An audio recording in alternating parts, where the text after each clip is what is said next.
और बुलेटिन की शुरुआत बड़ी खबर से करते हुए दिल्ली से बड़ी खबर है। कल शाम 5 बजे कांग्रेस सीईसी की बैठक होनी है। शेष बची सीटों के प्रत्याशियों पर अंतिम मुहर लग जाएगी। सीईसी की बैठक के बाद चौथी लिस्ट कभी भी जारी की जा सकती है। तो बड़ी सूचना इस वक्त की आपको बता रहे हैं। इंतजार है कांग्रेस की चौथी लिस्ट का। 76 नामों का अब तक ऐलान हो चुका है। 200 सीटों में जो शेष सीटें हैं उन्हें लेकर अब मंथन किया जाएगा। दिल्ली से यह बड़ी खबर आपको बता रहे हैं। कल शाम 5 बजे कांग्रेस सीईसी की बैठक होने वाली है। शेष बची सीटों के प्रत्याशियों पर भी इस बैठक के बाद अंतिम मुहर लग जाएगी। तो सीईसी की जो बैठक है उसके बाद चौथी लिस्ट कभी भी कांग्रेस की ओर से जारी की जा सकती है। तो अब इंतजार खत्म होने वाला है कांग्रेस स्क्रीनिंग कमेटी की बैठक, और इस कमेटी की बैठक के बाद लिस्ट पर फाइनल मुहर लग जाएगी। दिल्ली से सहयोगी लखवीर हमारे साथ जुड़ चुके हैं। लखवीर, कल की बैठक के बाद मुहर लग जाएगी और कभी भी कांग्रेस की चौथी लिस्ट जारी हो सकती है। बिल्कुल, अभी फिलहाल कांग्रेस स्क्रीनिंग कमेटी की बैठक हो रही है जिसमें की अंतिम सहमति उन तमाम सीटों पर बनेगी जो कि अभी तक शेष हैं। उसके बाद कल शाम 5 बजे का समय मुकर्रर हुआ है जब कांग्रेस सीईसी की बैठक होगी और तमाम जो पेंडिंग सीटें हैं उन पर अंतिम सहमति बनेगी और अंतिम मुहर लग जाएगी। और उसके बाद कल के बाद एक सूची, चौथी जो सूची है वो आनी बाकी है और उसके बाद 5वीं सूची आएगी। चौथी सूची में करीब 2 से 3 दर्जन नामों का ऐलान कांग्रेस पार्टी की ओर से किया जा सकता है। हालांकि अब जो 105 सीटें बची हुई है इन्हीं में ज्यादा मशक्कत कांग्रेस पार्टी को करनी पड़ रही है, क्योंकि ये तमाम सीटें वो हैं जहां पर माथापच्ची ज्यादा है और तमाम तरीके का विरोध भी लगातार जाहिर हो रहा है। आज भी हमने देखा कि राष्ट्रीय राजधानी में किस प्रकार से जाहिदा खान के समर्थकों ने, विरोधियों ने बवाल काटा। तो वहीं फुलेरा से समर्थक आए और उन्होंने कहा कि विद्याधर चौधरी का टिकट काटा जाए क्योंकि उनके परिवार को पिछले 4 बार से हार का सामना करना पड़ रहा है। ऐसे में किसी स्थानीय पर विश्वास जताया जाए। वहीं किशनगढ़ से हाल ही में भारतीय जनता पार्टी से कांग्रेस में शामिल हुए विकास चौधरी का विरोध करने भी कुछ लोग यहां पहुंचे। उन्होंने कहा कि कांग्रेस में कई कार्यकर्ता मौजूद हैं, उन्हें मौका दिया जाए। ऐसे में कांग्रेस पार्टी के सामने माथापच्ची कई ज्यादा है। बड़ी चुनौती है कि किस प्रकार से टिकट चयन किया जाए। ऐसे में उसी को लेकर लगातार मैराथन बैठकें हो रही हैं। आज सुबह से लगातार बैठकें हो रही हैं। तो वहीं मुख्यमंत्री अशोक गहलोत कल दिल्ली पहुंच गए थे और कल करीब 4 घंटे का मंथन उन्होंने कांग्रेस स्क्रीनिंग कमेटी के चेयरमैन गौरव गोगोई के साथ किया। ऐसे में साफ तौर पर कहा जा सकता है कि कल सीईसी की बैठक से पहले तमाम तरीके की रणनीतिक तौर पर तैयारियां पूरी की जा रही हैं, तमाम तरीके से होमवर्क और एक्सरसाइज पूरी की जा रही है, क्योंकि 18 अक्टूबर को जो सीईसी की बैठक हुई उसमें राहुल गांधी ने साफ तौर पर इस बात पर आपत्ति जताई थी कि अधिकांश सीटों पर कल जो सीईसी की बैठक होने वाली है इसमें लिस्ट पर फाइनल मुहर भी लगेगी। इस बीच एक और बड़ी खबर सामने आ रही है। कांग्रेस स्क्रीनिंग कमेटी की बैठक से जुड़ी ये बड़ी खबर आपको बताते चले, ये बैठक खत्म हो चुकी है। चौथी लिस्ट को लेकर कांग्रेस की ओर से मंथन किया गया। कांग्रेस वॉर रूम में मुख्यमंत्री अशोक गहलोत, काजी निजामुद्दीन, अमृता धवन भी मौजूद रही। सचिन पायलट कांग्रेस वॉर रूम पहुंचे। वीरेंद्र सिंह राठौड़ भी कांग्रेस वॉर रूम में ही फिलहाल मौजूद हैं। धीरज गुर्जर कांग्रेस वॉर रूम में ही मौजूद है और सीपी जोशी भी कांग्रेस वॉर रूम पहुंचे हैं। सीनियर ऑब्जर्वर मधुसूदन मिस्त्री भी कांग्रेस वॉर रूम में ही लगातार मौजूद हैं।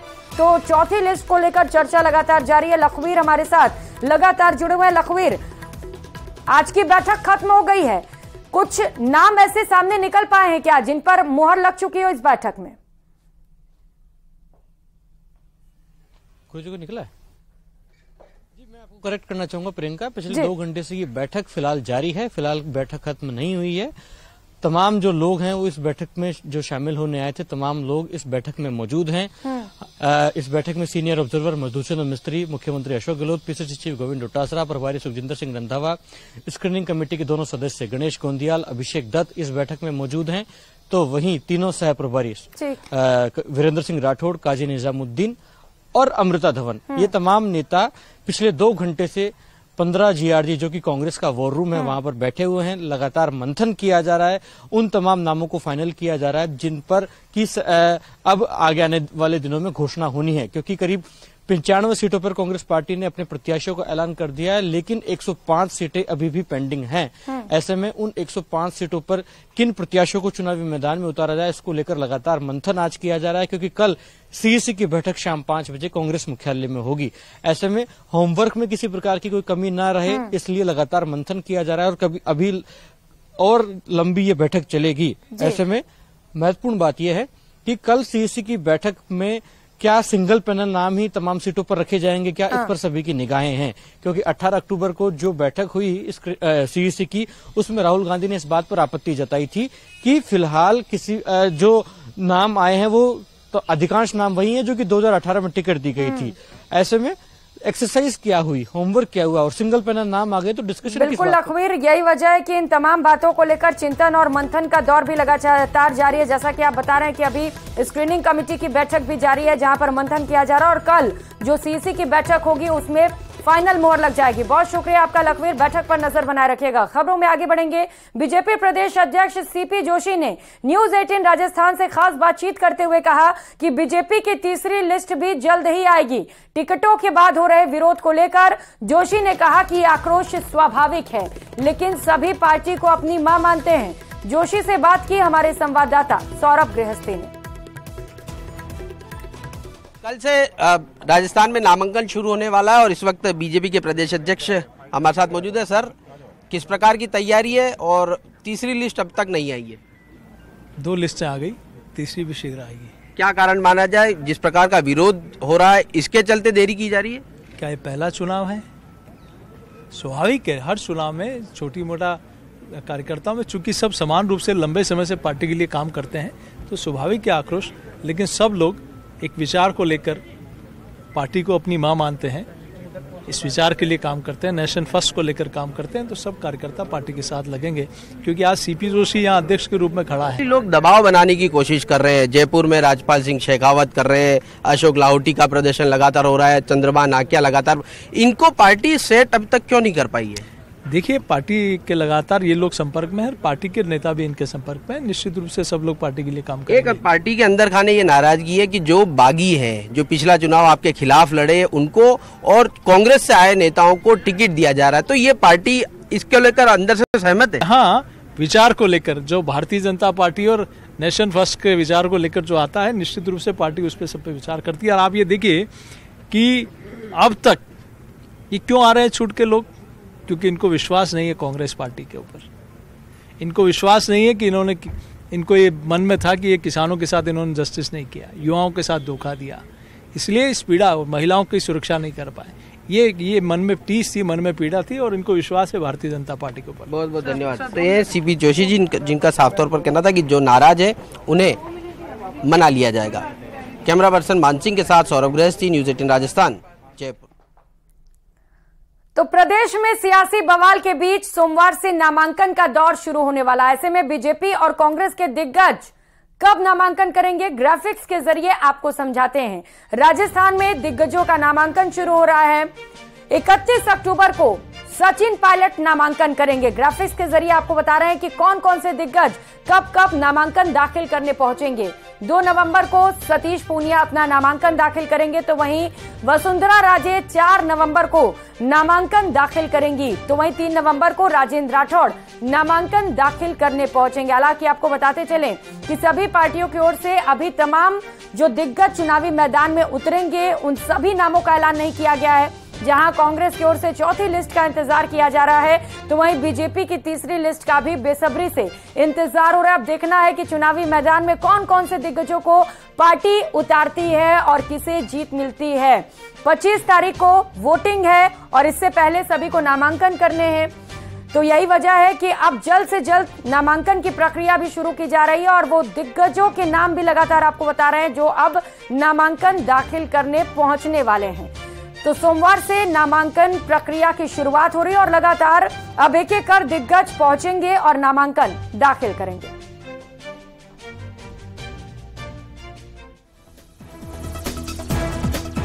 पच्चीस नवंबर को राजस्थान में एक चरण में मतदान होगा, जिसके लिए 30 अक्टूबर से लेकर 6 नवंबर तक नामांकन प्रक्रिया शुरू होने वाली है, जिसके लिए जिला निर्वाचन अधिकारी ने नामांकन के लिए आदेश जारी कर दिए हैं।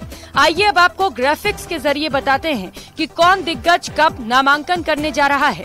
सबसे पहले बात करते हैं राजस्थान की पूर्व मुख्यमंत्री वसुंधरा राजे की। वसुंधरा राजे झालरापाटन से चुनाव लड़ रही हैं, जिसके लिए वो 4 नवंबर को नामांकन करेंगी। अगर बात कांग्रेस के दिग्गज सचिन पायलट की करें तो सचिन पायलट टोंक सीट से चुनाव लड़ रहे हैं और 31 अक्टूबर को अपने समर्थकों के साथ वो नामांकन करने वाले हैं।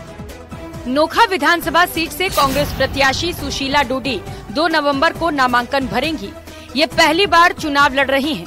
डूडी परिवार को तीसरी बार इस सीट से टिकट मिला है। देवली उनियारा विधानसभा क्षेत्र से बीजेपी प्रत्याशी विजय बैंसला 3 नवंबर को नामांकन भरेंगे। दरअसल इस दिन उनका जन्मदिन भी है।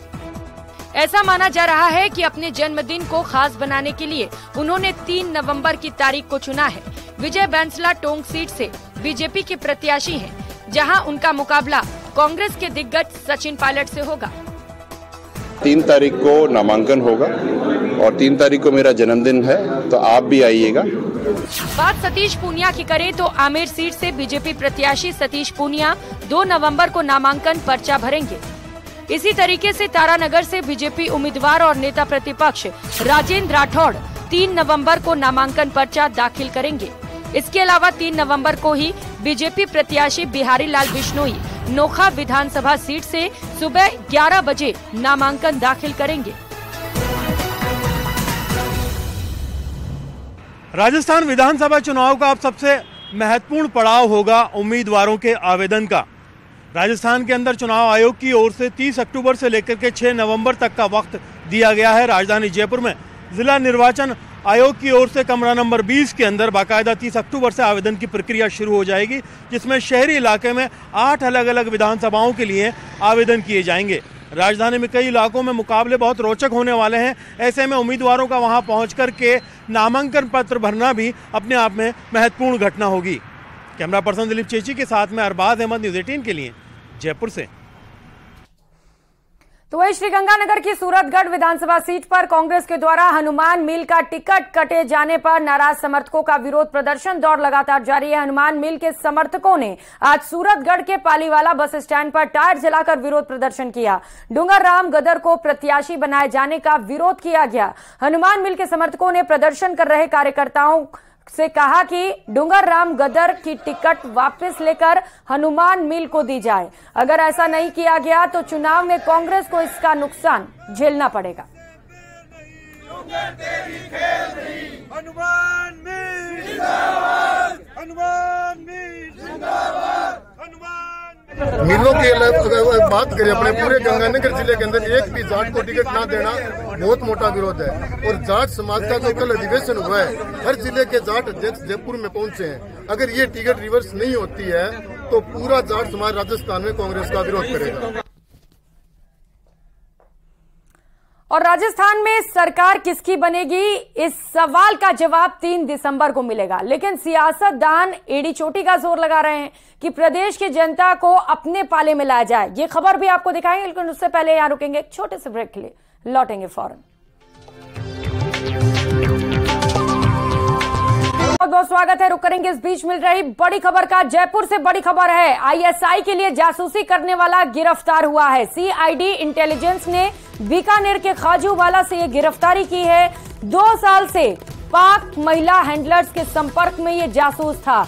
नरेंद्र जासूस का नाम बताया जा रहा है। सोशल मीडिया के जरिए 2 पाक महिला हैंडलर्स के नरेंद्र संपर्क में था।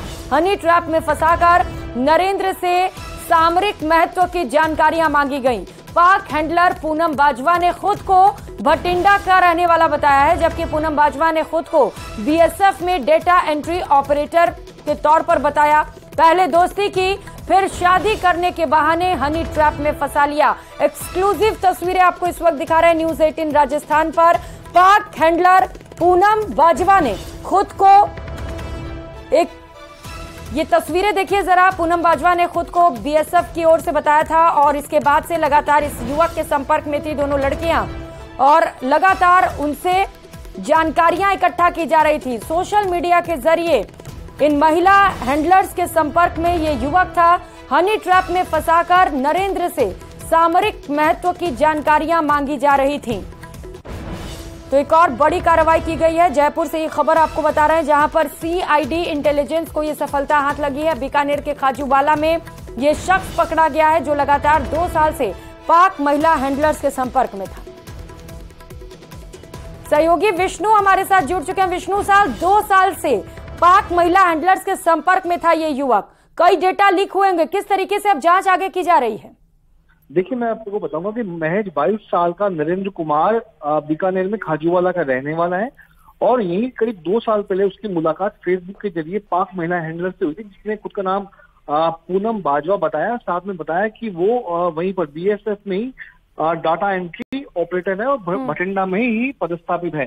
जिसके बाद उनकी चैटिंग होना शुरू हुआ। उसके बाद एक और पाक महिला हैंडलर जिसने अपना नाम सुनीता बताया और इन्होंने ही इसके जो नरेंद्र था उसको हनी ट्रैप का शिकार बनाया, उसके साथ व्हाट्सएप पर चैटिंग शुरू कर दी और साथ में पूनम बाजवा ने नरेंद्र से शादी करने की बात कही, खुद को बीएसएफ में होना बताते हुए। जिसके बाद नरेंद्र पूरी तरह से हनी ट्रैप का शिकार हुआ और प्यार में फंस कर के ही आज पूनम बाजवा सुनीता ने नरेंद्र से जो सीमावर्ती जिले की जो अंतर्राष्ट्रीय बॉर्डर है वहां पर सामरिक महत्व की जानकारी हासिल करना शुरू कर दिया। लेकिन इसके बीच सीआईडी इंटेलिजेंस की टीम को जब इसकी बात की सूचना मिली तो आखिरकार नरेंद्र को सीआईडी इंटेलिजेंस ने पकड़ा और पूछताछ में उससे काफी गहन जो अहम खुलासे हैं वो हुए।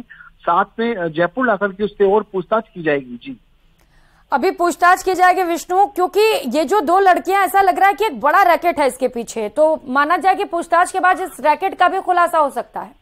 देखिए प्रियंका, लगातार बॉर्डर जो सीमावर्ती जो जिले हैं यानी श्रीगंगानगर, जैसलमेर, बीकानेर, यहाँ पर इसके पहले भी लगातार जो पाक महिला हैंडलर्स हैं वो वहाँ के स्थानीय नागरिकों को हनी ट्रैप का शिकार बना के जासूसी की काम करवाती है और इसी कड़ी में ये कार्रवाई भी की गई। इसी साल, यदि मैं पिछले साल की बात करूं तो करीब 20 से ज्यादा लोगों को सीआईडी इंटेलिजेंस की टीम ने इन बॉर्डर जो सीमावर्ती जिले हैं वहां से गिरफ्तार किया था। ठीक है विष्णु, तो आप नजर बनाए रखिएगा पूछताछ पर भी। बहुत शुक्रिया आपका तमाम जानकारी।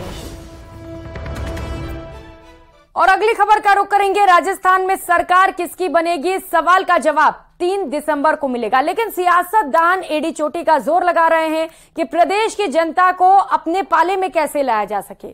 मुद्दा भले ही कोई भी हो, उनकी शुरुआत भी हमले से होती है और अंत में भी हमला ही होता है। अब ग्राफिक्स के जरिए आपको बता रहे हैं कि कौन बेहतर सीख देगा, कौन सा वो नेता है जो बेहतर सीख दे रहा है। आरोप प्रत्यारोप के बीच जागरूकता फैलाते नेता भी नजर आ रहे हैं। अब सियासत लगातार जारी है, लेकिन जिम्मेदार कौन है इसके लिए?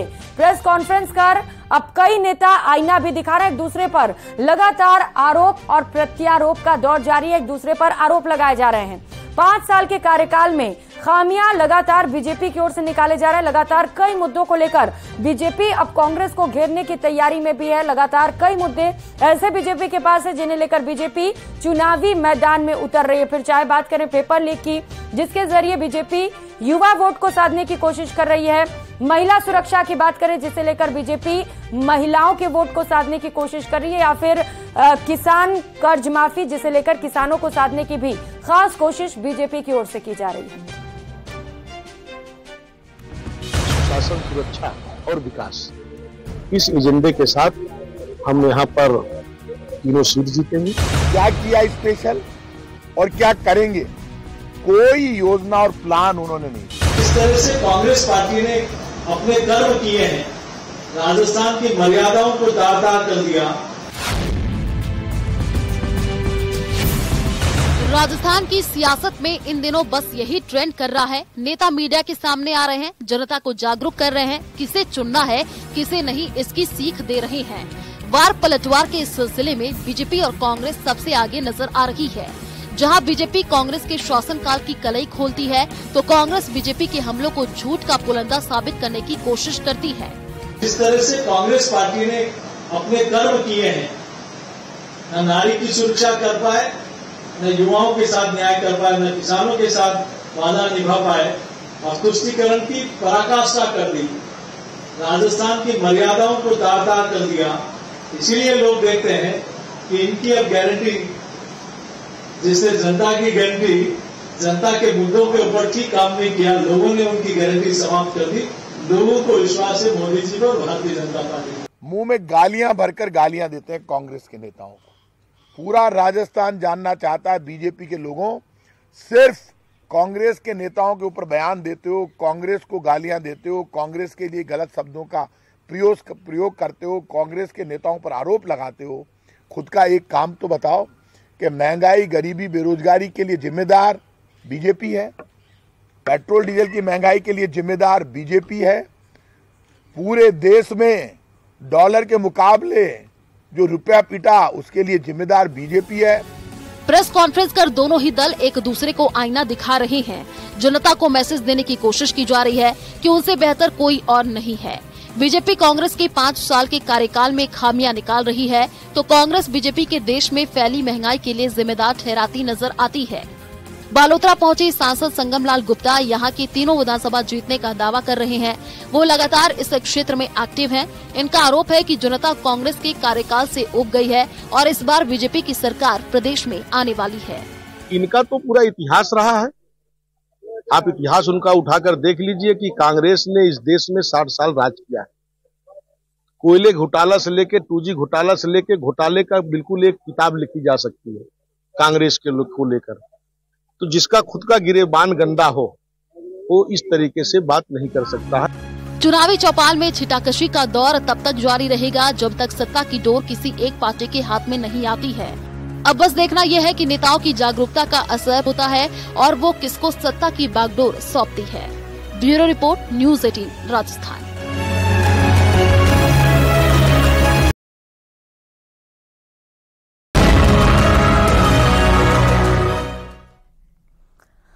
तो ही उदयपुर में सहकारिता मंत्री उदयलाल आंजना के ठिकानों पर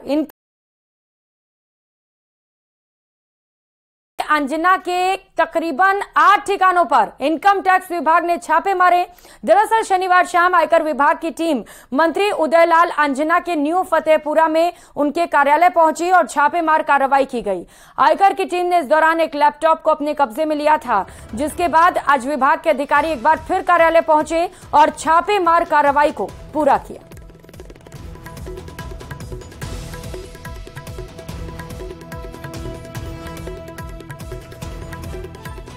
आंजना के ठिकानों पर आयकर विभाग की जो कार्रवाई शुरू हुई अब फिलहाल बंद हो चुकी है। उदयपुर में इस समय हम मौजूद है सुखाड़ा सर्कल स्थित चेटक इंटरप्राइजेस, जहां पर आयकर विभाग की कल से रेड पड़ी थी उदयलाल आंजना के इस कार्यालय पर। अभी हम मौजूद है उदयपुर के इस कार्यालय पर। आप देख सकते हैं ये उदयलाल आंजना जो मंत्री सहकारिता, उनका कार्यालय है चेटक इंटरप्राइजेस। यहाँ पर कल आयकर विभाग के अधिकारी यहाँ पहुंचे और यहाँ पर जो है कि कई सारे दस्तावेजों को खंगाला गया और अभी आप देख सकते हैं कि ये पूरा जो ऑफिस है पूरी तरह से लॉक है और क्योंकि कार्रवाई यहाँ खत्म हो चुकी है और जो विभाग के अधिकारी यहाँ से निकल चुके हैं और यहाँ पर सुबह आज जो है कि अल सुबह फिर से एक बार विभाग के अधिकारी मौके पर पहुँचे और यहाँ पर जो है कि कार्रवाई को शुरू किया गया और यहाँ जो कार्यालय में जो दस्तावेज थे उन दस्तावेजों को फिर से जांचा गया, फिर से जो यहाँ के जो स्टाफ है उनसे पूछताछ की गई और ऐसे में जो है कि कल देर शाम को जो कुछ दस्तावेज विभाग के अधिकारियों ने अपने हाथ में लिए और उन्होंने कब्जे में लिए, वहीं तो एक लैपटॉप भी उन्होंने अपने कब्जे में लिया। इस दौरान जो है कि विभाग के अधिकारियों ने मीडिया से पूरी तरह दूरी बना रखी और आज जो सुबह जो वापस जो कार्रवाई शुरू की गई, यहाँ पर जो विभाग के अधिकारी पहुंचे फिर से यह जो दस्तावेजों को खंगाला और यहाँ जो स्टाफ है उनसे पूछताछ की। अब यहाँ से फिलहाल जो है कि पूरी तरह से जो कार्रवाई चल रही थी आयकर विभाग की वो पूरी तरह से बंद हो चुकी है। कमलेश दखनी, न्यूज़ 18 उदयपुर। फिलहाल यहाँ वक्त चला छोटे से ब्रेक का। ब्रेक के बाद आपको दिखाएंगे 5 मिनट में 50 जिलों की खबरें।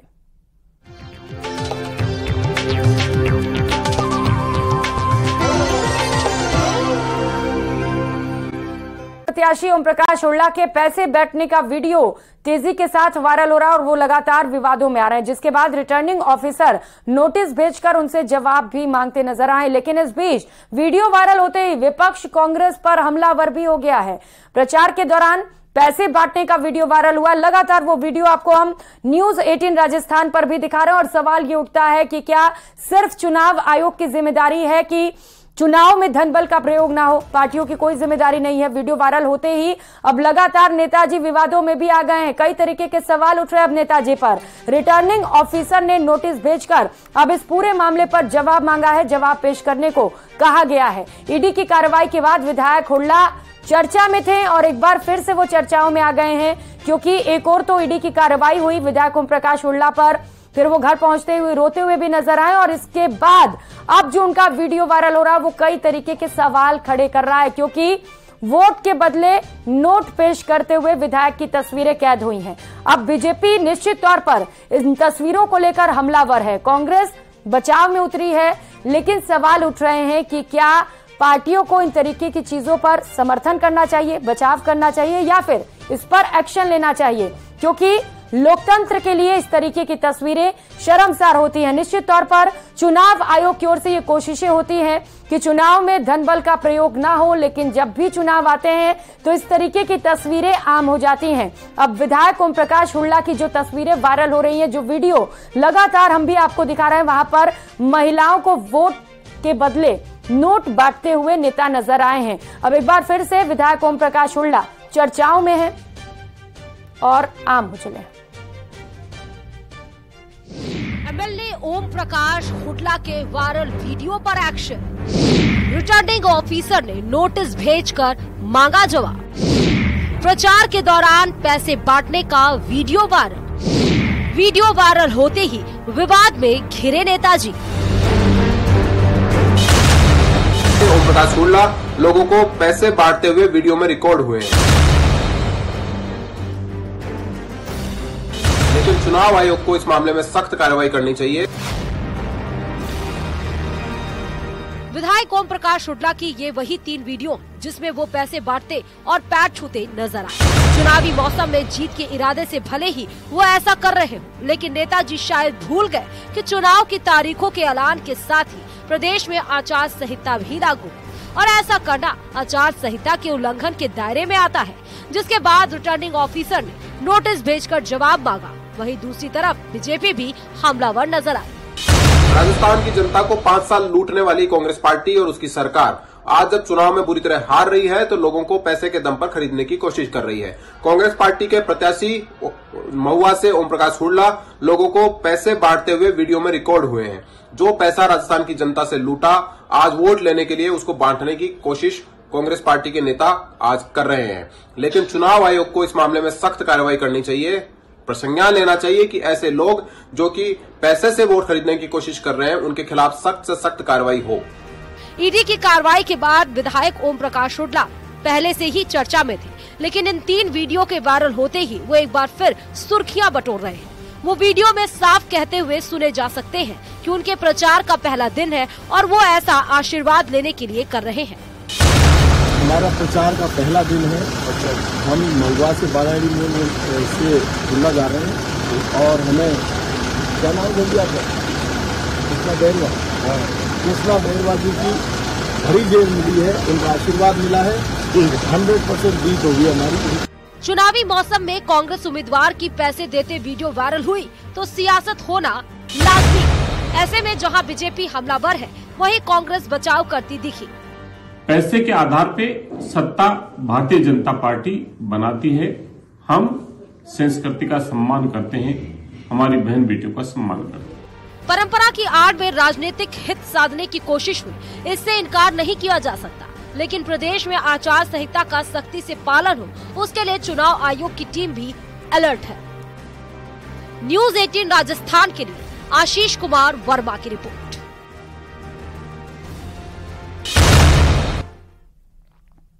तो वहीं दिल्ली में कांग्रेस वॉर रूम में उम्मीदवारों को लेकर मंथन और बैठक का दौर लगातार जारी। इधर कांग्रेस वॉर रूम के बाहर कामा से विधायक जाहिदा खान के विरोध में लगातार नारेबाजी की जा रही है। कांग्रेस कार्यकर्ताओं की मांग है कि कामा से जाहिदा खान को टिकट न दिया जाए। जाहिदा खान के समर्थक भी कांग्रेस वॉर रूम के बाहर पहुंचे हैं और उन्होंने टिकट की मांग की है। वहीं सूचना पर पुलिस मौके पर पहुंची। पुलिस ने कांग्रेस वॉर रूम 15 GRG के बाहर मौजूद कार्यकर्ताओं को हटा दिया। दिल्ली पुलिस ने धारा 144 का हवाला देते हुए सभी लोगों को मौके से हटाया है।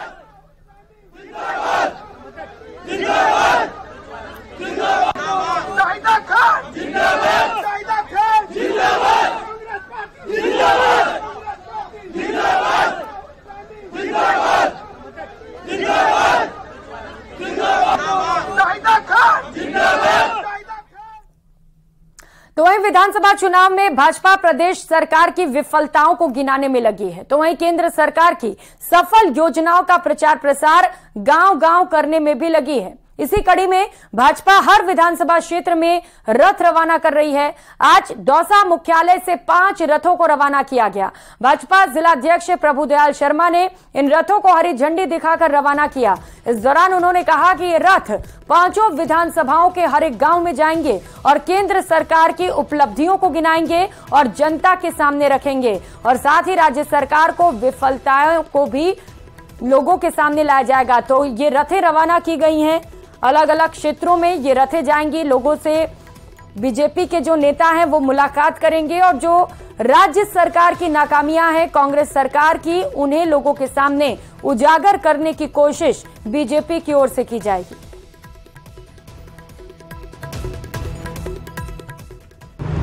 भारतीय जनता पार्टी राजस्थान ने विधानसभा चुनाव 2023 के लिए पूरी विधानसभाओं में 200 रथ प्रचार के लिए रवाना किया है। आज दौसा जिले में 5 विधानसभाओं के 5 रथ आए हैं, जिनको यहाँ भारतीय जनता पार्टी जिला कार्यालय से पार्टी की झंडी दिखा करके रवाना किया है।